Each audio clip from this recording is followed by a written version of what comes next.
बड़ी खबर का रुख कर लेते हैं। दिल्ली में आम आदमी पार्टी की बड़ी बैठक होने जा रही है। आज बैठकों का दिन है, बड़ी बैठकों का दिन है। दोपहर 12 बजे आम आदमी पार्टी दफ्तर में ये बैठक बुलाई गई है। दिल्ली विधानसभा चुनाव लड़े प्रत्याशी इसमें शामिल होंगे। दिल्ली प्रदेश अध्यक्ष गोपाल राय ने बैठक बुलाई है। ये इस वक्त की बड़ी खबर।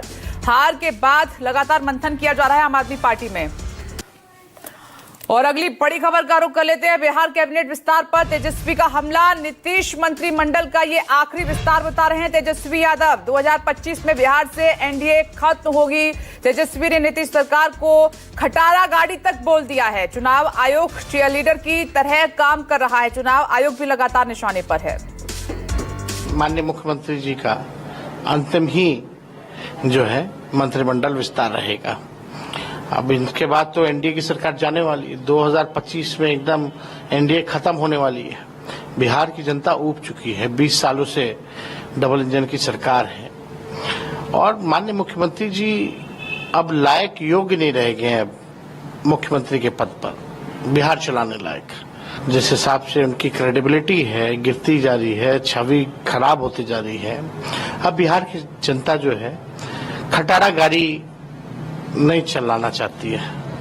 अब बिहार की जनता नया गाड़ी जो है पे सवार होना चाहती है। हमारे भाई हैं, उनका आदर है, सम्मान है। हम तो चाहेंगे कि भाई जल्दी आ जाए, नहीं तो भाजपा खा जाएगी जदयू को। और शरद जी की बनाई हुई पार्टी है, जल्दी आना चाहिए, कमान संभालना चाहिए। कुछ संभावनाएं रहेंगी कि शायद बच जाए।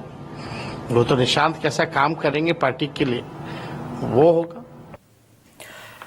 तो खटारा गाड़ी कह रहे हैं और कह रहे हैं कि नीतीश मंत्रिमंडल का ये आखिरी विस्तार था, मौका नहीं देगी बिहार की जनता। मेरे दो सहयोगी जुड़ गए हैं, सौरभ कुमार भी जुड़ गए हैं और साथ ही अमिताभ ओझा भी हमारे साथ मौजूद हैं। और सौरभ, खटारा गाड़ी कह रहे हैं तेजस्वी यादव, कह रहे हैं कि नीतीश सरकार को, नीतीश जी को जो मौका मिला है अब नहीं मिलेगा कैबिनेट विस्तार का।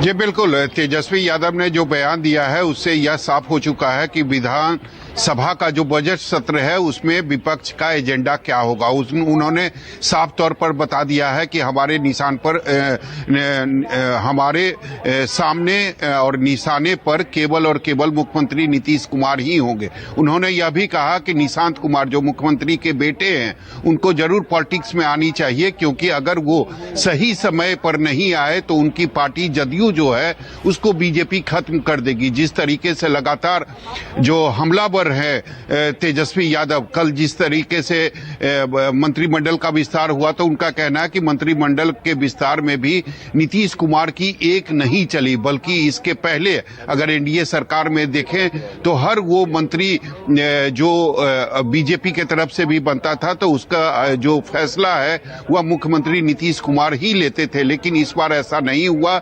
इस बार लिमिट से बाहर जाकर बीजेपी ने अपने विधायकों को मंत्री बनाया, क्योंकि आज तक ऐसा बिहार के अंदर नहीं हुआ था कि 36 के 36 मंत्री बनाए जाए। लेकिन बीजेपी ने इस बार वो भी जो प्रयोग था वह करके देख लिया, क्योंकि इस बार बीजेपी चाहती है कि चाहे कोई भी जाति हो, कोई भी समुदाय हो या कोई भी राज्य का क्षेत्र हो, वहां पर केवल उसकी पार्टी का प्रतिनिधित्व है। तो जरूर बीजेपी जो है वह निश्चित रूप से अपने एजेंडे पर यानी अपनी रणनीति के तहत लोग विधानसभा चुनाव के पहले काम कर रही है। लेकिन आज मैं बताना चाहूंगा कि आज विधानसभा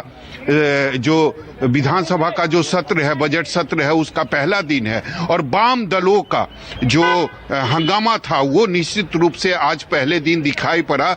वाम दल के सभी जो विधायक थे हाथों में जंजीर पहनकर वह विधानसभा पहुंचे और केंद्र सरकार के खिलाफ उन्होंने जमकर नारेबाजी की। सभी वाम दल के जो विधायक थे उनका सीधे तौर पर आरोप था कि केंद्र सरकार जो है पहला दिन सर्वेक्षण रिपोर्ट भी पेश होनी है, नजर बनाए रखें। एक और बड़ी खबर का हम रुख कर लेते हैं, उसके बाद हम अमिताभ ओझा का रुख करेंगे। पटना में आज जीतनराम मांझी भरेंगे हुंकार। बड़ी खबर, गांधी मैदान में हम पार्टी का दलित समागम है। एनडीए गठबंधन के नेताओं को निमंत्रण दिया गया है जो दलित समाज से आते हैं।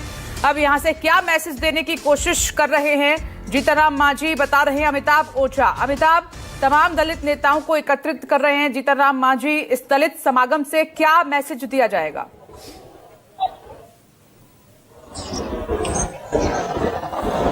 जी बिल्कुल, देखिए इस दलित महासमागम के दौरान जीतन राम मांझी और उनकी पार्टी अपनी राजनीतिक ताकत का एहसास कराना चाहती है और इसीलिए काफी दिनों से प्रयास ये तैयारी चल रही थी और पटना के गांधी मैदान में दलित समागम का आयोजन किया गया है। इस दलित समागम में एनडीएम के तमाम जो बड़े नेता हैं उन्हें भी आमंत्रित किया गया है। फिलहाल मुख्यमंत्री नीतीश कुमार यहाँ 1 बजे आएंगे और उनके साथ जो बीजेपी की तरफ के नेता और डिप्टी सीएम सम्राट चौधरी भी 1 बजे यहाँ पहुंचेंगे। हालांकि चिराग पासवान को भी न्योता दिया गया था, लेकिन अभी तक उनके आने की सूचना आयोजकों को नहीं है। उनकी पार्टी का कोई दूसरा नेता यहाँ पे आएगा।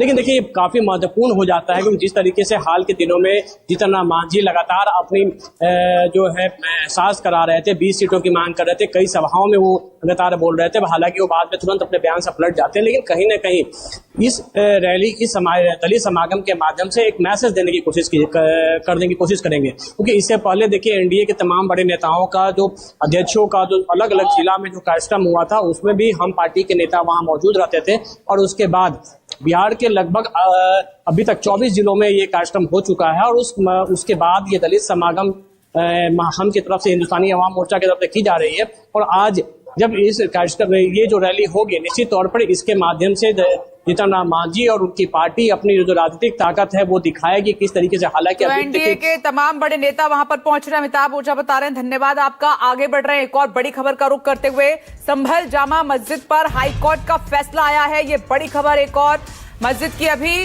रंगाई पुताई नहीं होगी, ये हाईकोर्ट ने कहा है। संभल मस्जिद में पेंट की अभी आवश्यकता नहीं है। एएसआई की रिपोर्ट के बाद हाईकोर्ट का ये फैसला। इसी बड़ी खबर के साथ छोटा सा ब्रेक, फौरन होंगे हाजिर। देखते रहिए न्यूज़ 24।